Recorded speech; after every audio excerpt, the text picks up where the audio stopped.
సదాశివసమారంభాం శంకరాచార్య మధ్యమాం అస్మదాచార్యపర్యంతం వందే గురుపరంపరాం. గురుబ్రహ్మ గురువిష్ణు గురుదేవో మహేశ్వర గురు సాక్షాత్ పరబ్రహ్మ తస్మై శ్రీ గురవే నమః. సింపుల్ రెమెడీస్కు పునఃస్వాగతం అండి. మీ శనగరం బాలసుబ్రహ్మణ్య శర్మ. ఇప్పుడు ఏ రెమెడీతో మీ ముందుకు వచ్చారనుకుంటున్నారా?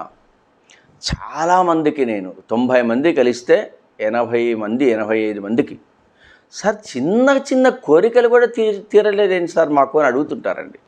అంటే ఫలానా వ్యక్తిని కలవాలని అనుకుంటాను నేను, ఆ ఫలానా వ్యక్తి ఖచ్చితంగా ఫోన్ చేస్తే రమ్మని చెప్తాడు, అదేంటో కానీ అక్కడికి వెళ్ళిన తర్వాత అతను ఇప్పుడే అర్జెంటుగా నేను బయటకు వెళ్ళిపోయాను కలవలేకపోతున్నారండి.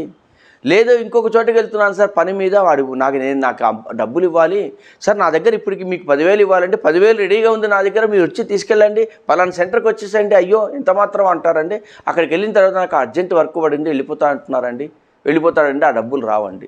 ఇలాంటి చిన్న చిన్న కోరికలండి. ఏదో రియల్గా చెప్పాలంటే మీరు నమ్మరు, ఇంట్లో కొంతమందికి కాఫీ తాగాలని అనిపిస్తుంది, ఒక టైంలో డికాషన్ అయిపోతుందండి.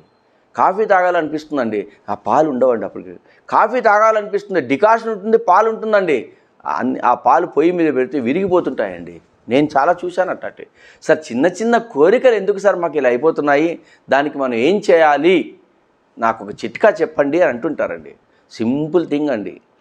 బియ్యం పిండి ఉంటుందండి, గోధుమ పిండి ఉంటుందండి, ఎక్కడైనా దొరుకుతుంది.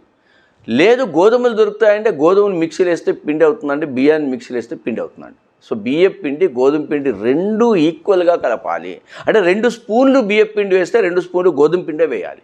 ఆ 2 పిండ్లను కలిపిన తర్వాత దాన్ని ప్రమిద తయారు చేయండి. బియ్యం పిండి గోధుమ పిండి సమపాళ్ళుగా వేసుకొని దాన్ని ప్రమిదగా తయారు చేసి ఆ ప్రమిదలో 2 దీపాలు పెట్టి, ఇక మీరు నువ్వుల నూనె కానీ ఆవ నూనె కానీ 2 ఇస్తున్నాను, నువ్వుల నూనె ఆవు నూనె వేసి దీపారాధన చేసి దేవుడి దగ్గర పెట్టి మీరు మనసులో కోరుకుంటే, మాకు ఈ చిన్న చిన్న కోరికలు కూడా తీరట్లేదండి, చిన్న కోరికల దగ్గర నుంచి మాకు కావాల్సిన కోరికలన్నీ నెరవేరేట్టుగా మీకు అవకాశం మాకు ఇవ్వండి అని భగవంతుని కోరుకోగలిగితే అత్యద్భుతంగా పనిచేసి ఖచ్చితంగా అవుతుంది. మళ్ళీ ఒకసారి చెప్తున్నానండి, బియ్యం పిండి గోధుమ పిండి ఈక్వల్గా సమపాళ్ళుగా చేసి కలిపి దాంతో ప్రమిద తయారు చేసి 2 ఒత్తులు వేసి నువ్వుల నూనె కానీ ఆవు నూనె కానీ పోసి దీపారాధన కానీ చేయగలిగితే, ఒకటి గుర్తుపెట్టుకోండి, ఇంటికి ఇల్లాలు ఎంత ముఖ్యమో గుమ్మం అంత ముఖ్యం, సింహద్వారం అంత ముఖ్యం.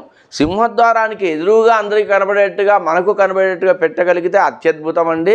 లేదు దేవుడి పటం ముందర పెడితే ఇంకా మహాద్భుతం.